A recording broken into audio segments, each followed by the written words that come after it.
जय हिंद दोस्तों, मैं हूं आपके साथ सूरज दीक्षित। और चलिए आज स्वागत करते हैं आपका रॉकेट साइंस के लेक्चर नंबर 3।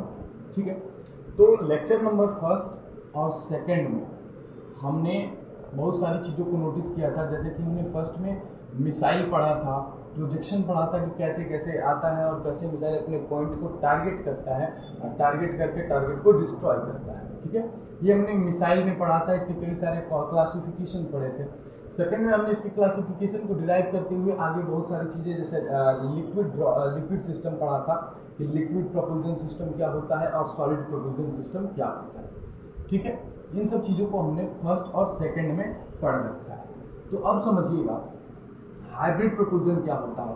जब हम क्या करते हैं, लिक्विड प्लस सॉलिड दोनों को क्या किया जाता है, मिक्सअप कर दिया जाता है। लिक्विड प्रोपल्जन सिस्टम और सॉलिड प्रोपल्जन सिस्टम दोनों को मिलाकर जो सिस्टम बनाया जाता है उसे कहते हैं hybrid propulsion system. Hybrid propulsion system इसकी रिक्वायरमेंट क्यों पड़ी, इस चीज को जरा समझिएगा। इसकी रिक्वायरमेंट इसलिए पड़ी कि अगर हम क्या करते हैं, किसी रॉकेट को सपोज करिए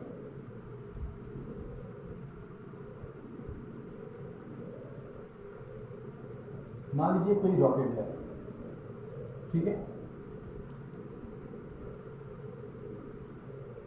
और ये इसका thrust chamber. Is it clear?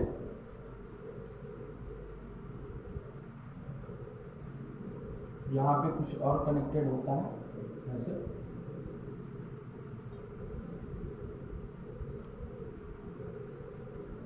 ठीक है। तो समझिएगा रॉकेट में होता क्या है, दरअसल ये अपर पार्ट में जो भी सेट करना होता है उसे हम सेट कर दिए जाते हैं। जैसे कि मान लो सैटेलाइट हमें लॉन्च करना है तो हमने सैटेलाइट इसमें रख दिया, या फिर जो भी चीज़ हमें लॉन्च करनी है उसे हमने इसमें रख दिया। फिर क्या होता है, ये सब जो होता है ये फ्यूल सिस्टम के लिए होता है। ये सब किसके लिए होता है? फ्यूल सिस्टम के लिए। और बीच में यहाँ पर लेयर लगी होती है ताकि जो बर्न फायर है वो इसके आगे ना पहुँचे। ठीक है, अब याद रखना हमें इससे और इससे अभी मतलब नहीं है फिलहाल में। ठीक है, हमें केवल यहाँ से यहाँ तक के इंजन से मतलब है और यही हम आपको शो कर रहे हैं। ठीक है, सपोज करिए, देखिए, ठीक है, इस चीज को हम यहाँ पे जूम कर रहे हैं, देखिएगा ये सिस्टम कुछ ऐसे होता है। ठीक है,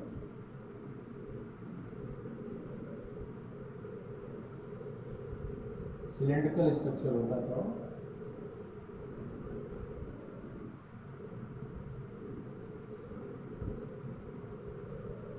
ये इजेक्टर होता है। ठीक है, ये क्या होता है?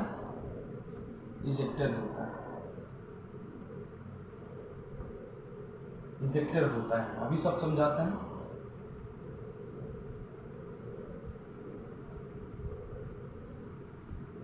फिर ऐसे करके ये जाता है नीचे की तरफ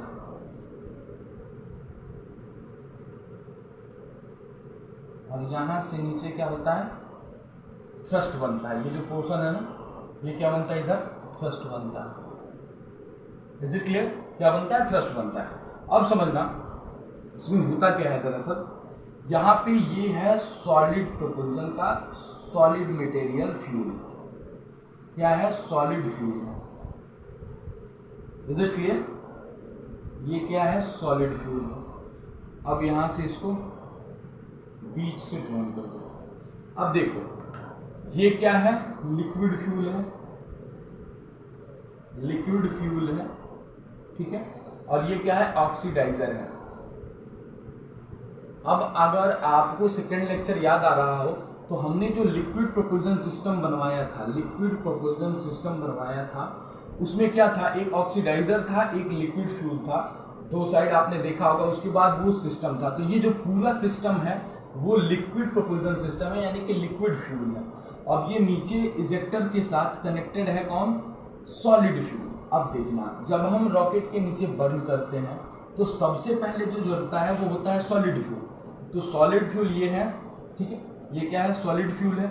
सॉलिड फ्यूल क्या होता है? पहले जल जाता है, फिर इजेक्टर की मदद से यहाँ पे प्रेशर बनता है, ये खुलता है, ठीक है, और जब ये खुलता है तो लिक्विड फ्यूल बर्न करता है।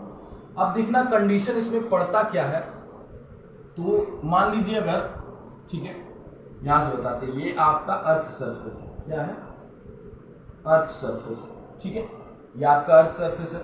तो ये आपका आइसोफियर हो गया। क्या हो गया? आइसोफियर हो गया। ये आपका स्ट्रेटोस्फियर हो गया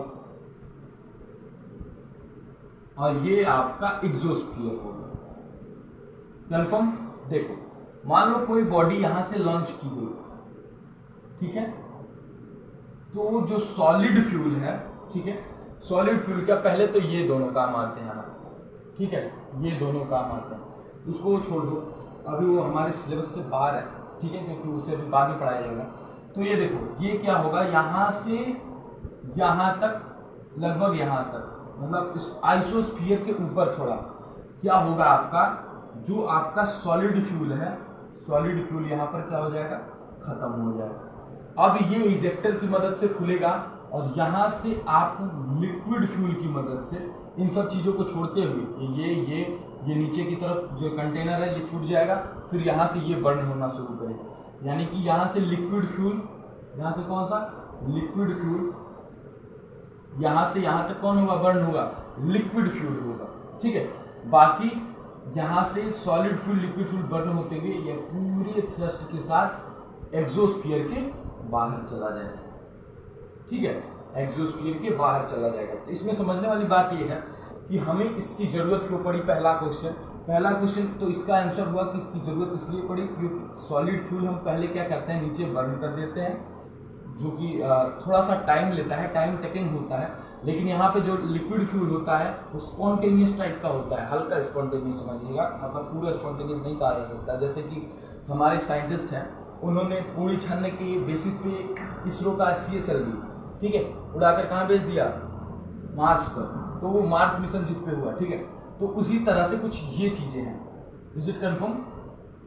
तो ये देखिए, कुछ ये डिस्टेंस ट्रेवल किया, फिर यहाँ से क्या करेगा, ये कुछ डिस्टेंस ट्रेवल करेगा और इसका जो थ्रस्ट या फिर प्रेशर क्रिएट हुआ होगा वो इसके एग्जोस्फीयर के बाहर कर देगा। तो ये हाइब्रिड प्रोपल्शन मिलाने का बात ये है क्योंकि ये बताता है कि अगर हम क्या करें, लिक्विड प्रोपल्शन और सॉलिड प्रोपल्शन को मिला दें, ठीक है, तो हम एक बेटर इंजन क्रिएट कर सकते हैं, ठीक है। वही क्या कहलाता है, वो बेटर इंजन हाइब्रिड प्रोपल्शन कहलाता है, ठीक है, जो इन दोनों सिस्टम के मिक्स करने के बाद आएगा। इतना कंफर्म, हाइब्रिड प्रोपल्शन क्या होता है कंफर्म हो गया, ठीक है। ये इसी बॉडी की बात हुई है आज, ठीक है, इतना कंफर्म। देन डू दिस, ठीक है, इसका स्क्रीनशॉट ले लीजिए या फिर राइट डाउन कर लीजिए, as you wish, write down और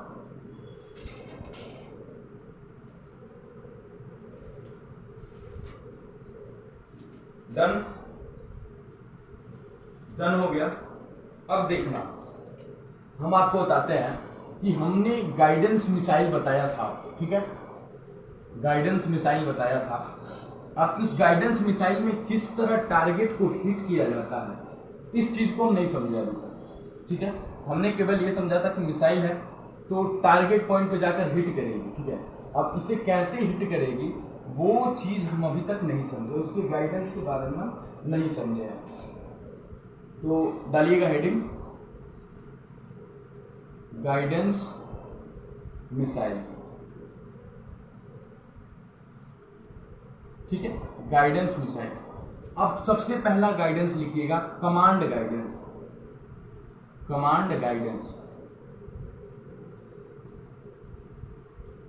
कमांड गाइडेंस, ठीक है। अब कमांड गाइडेंस में देखिएगा, मान लीजिए ये कोई क्या है, आपका टारगेट ट्रैकर है, क्या है, टारगेट ट्रैकर है, और दूसरा कोई ये मिसाइल ट्रैकर है। ये क्या है, टारगेट ट्रैकर है, और ये क्या है, मिसाइल ट्रैकर है।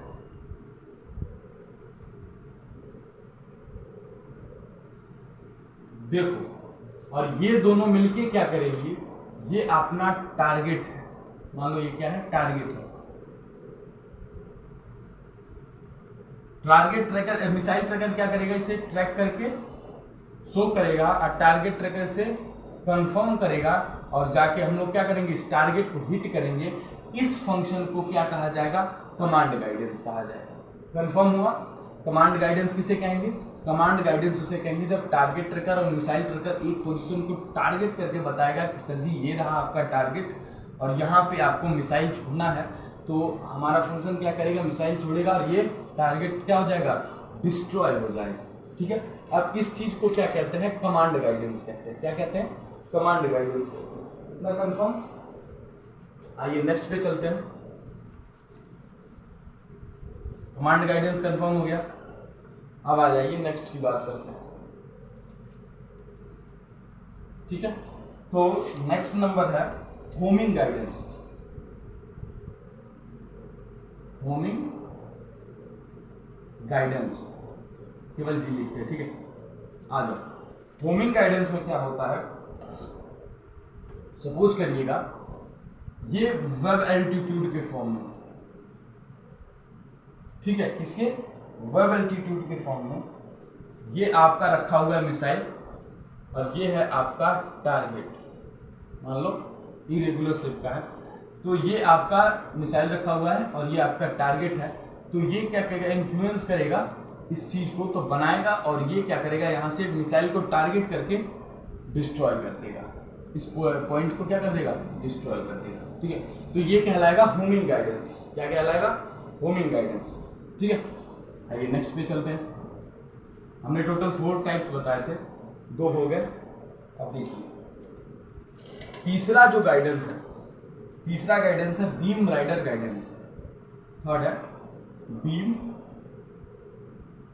रडार या फिर रडार गाइडेंस। अब इसमें क्या होता है, ये आपका पोजीशन है, ठीक है, और सपोज कर लीजिए यहाँ पे कोई रडार सिस्टम लगा है जो रडार से क्या कर रहा है, डिनोट कर रहा है। ये रडार का फैलाया हुआ सिग्नल है और कोई क्या करता है, इस सिग्नल के बीच में आता है, कोई फंक्शन इसके बीच में आता है, तो ये तुरंत बताएगा क्या कि हमारे रडार सिस्टम में ये फंक्शन शो किया है। ठीक है, तो यहाँ से क्या होगा, तुरंत फायरिंग होगी मिसाइल की और ये जाकर इस टारगेट को, इस एम को डिस्ट्रॉय कर देगा। अब इसे क्या नाम दिया जा सकता है, ये देखो, इसने रडार सिस्टम से बीम फैलाया था जिसके थ्रू क्या किया, इसने जाके इस पॉइंट को डिस्ट्रॉय किया, तो इसलिए बीम रडार गाइडेंस कहा जाता है इसको। ठीक है, कब कहाँ कैसे चलाना है मिसाइल, समझ में आ रहा ना। ठीक है, इसी तरह नेक्स्ट जो हमारा गाइडेंस है, गाइडेंस मिसाइल है जो नेक्स्ट, वो है मॉडर्न मूवमेंट। ठीक है, क्या है, या फिर इनर्शियल गाइडेंस। तो आपको हम बता देते हैं modern movement. Modern movement guidance समझिएगा, ये कोई रडार सिस्टम है और ये इसका फंक्शन है। इज इट क्लियर, ये इसका फंक्शन है और ये पूरा इसका फैलाया हुआ जाल है। ठीक है, मतलब ये रडार सिस्टम 2 साइड में अपना क्या किया, वेब फंक्शन क्रिएट किया है जिसकी वजह से बीच में इफेक्ट क्रिएट हुआ है और यहाँ पर भी इस साइड भी एक गाइडेंस क्रिएट हुआ। अब क्या होगा, अगर इसके पूरे एरिया रीजन में कहीं भी कोई इरेगुलर बिहेवियर हुआ, ठीक है, तो ये बताएगा और यहां से क्या होगा, मिसाइल लॉन्च होगा, इसे डिस्ट्रॉय कर देगा। ठीक है, तो ये वेव सिस्टम, रडार सिस्टम के थ्रू क्या हो रहा है, इस चीज को किया जाए, तो ये गाइडेंस मिसाइल का। तो समझ में आया कि कब मिसाइल को कैसे गाइड करके किस चीज को डिस्ट्रॉय करना है, उस तरह से यूज किया जाता है। ठीक है, तो गाइडेंस मिसाइल समझ में आ गया होगा। ठीक है, अब देखना लास्ट टॉपिक आज का, ठीक है, लेक्चर नंबर 3 का लास्ट टॉपिक हम बात करते हैं उसकी, तो वो है कि विंग की डिजाइनिंग कैसी होती है। विंग की डिजाइनिंग कैसी होती है, जिस पर पूरा फ्लाइट मोड डिपेंड करता है, उसे कहा जाता है विंग डिजाइन। ठीक है, विंग डिजाइन। बिना बेहतर विंग डिजाइन के किसी भी फ्लाई को पॉसिबल नहीं किया जा सकता, ठीक है। इसीलिए मान लीजिए ये पहले सबसे बना था रेक्टेंगुलर शेप का, कैसा बना था, रेक्टेंगुलर शेप का, फिर बना ये रैक्ड शेप का, कैसा बना, रैक्ड शेप का,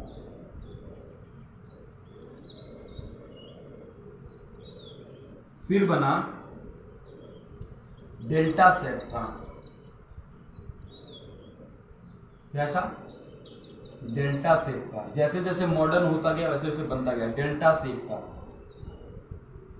इज इट क्लियर? फिर बना कैसा, डेल्टा शेप का। और एट लास्ट ये जो चीज बनी, ठीक है, ये बनी क्लिप्ड डेल्टा शेप। कैसे बनी, क्लिप्ड डेल्टा शेप की। ये कुछ ऐसे, समझ में आ रहा? चलो यहाँ पे बता देते हैं क्लिप्ड डेल्टा को, ध्यान देते। ये क्लिप्ड डेल्टा कुछ ऐसे, फिर ऐसे, ये क्लिप्ड डेल्टा।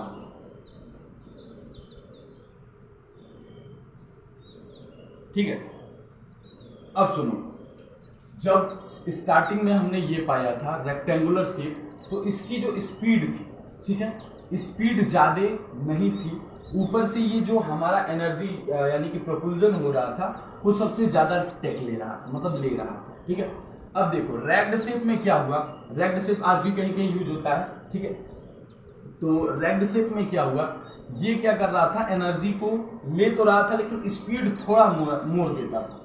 इसकी ने इतना ही एनर्जी खाता था लेकिन क्या करता था, ये स्पीड मोड़ देता था। फिर क्या हुआ, डेल्टा को बनाया गया। वो किसके लिए बनाया गया, ये बनाया गया हाई स्पीड इंजन के लिए, ठीक है, हाई स्पीड इंजन के लिए बनाया गया। जैसे कि मान लीजिए आपका कोई लड़ाकू विमान हो गया, ठीक है, तो उसमें ये क्या होता है, ये डेल्टा शेप का स्ट्रक्चर होता है फ्लाइंग विंग्स का, ठीक है। तो ये विंग्स क्या करते थे, स्पीड बहुत बेहतर देते थे इन दोनों के कंपैरिजन में, और एनर्जी थोड़ा मिनिमम खाते थे। लेकिन क्या हुआ, एक स्टेबल एनर्जी बनाया गया, एक स्टेबल विंग बनाया गया जिसे कहा गया क्लिप्ड डेल्टा। और आज के मॉडर्न टाइम में यही यूज हो रहा है, क्लिप्ड डेल्टा, ठीक है, जो कम एनर्जी खाता है, ज्यादा स्पीड देता है। तो हमें इसी तरह के विंग्स के आर्ट की जरूरत, ठीक है। अभी बहुत सारे विंग्स डिजाइन आ रहे हैं, ठीक है, बहुत सारे विंग्स डिजाइन आ रहे हैं, तो उसे डिनोट नहीं किया जा सकता। लेकिन ये 4 मेन तरह के विंग डिजाइन थे जो कि हमारे पास शो किए जाते हैं, ठीक है।